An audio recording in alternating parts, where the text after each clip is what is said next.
All right, so now I'm going to go ahead and show you how the automations work. This is really one of my favorite parts of REI Bot because you can do so many cool things with this, and it makes your prospecting so much easier and really helps you, get so much more done. So if you go here, you'll click automation on the left-hand side again. You'll go to where it says campaigns, and you'll see these are the preset ones.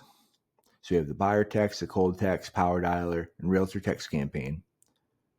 So the cold text is one I use most frequently. And so whenever you send someone, like we did on the other one, to an automation or to a campaign, this is what happens. So half a minute after, they're going to get the first text.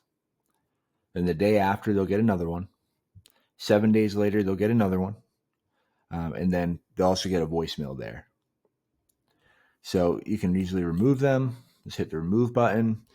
If you want to add another one, you just hit the add event. You can do SMS. These are all the different ones you can do.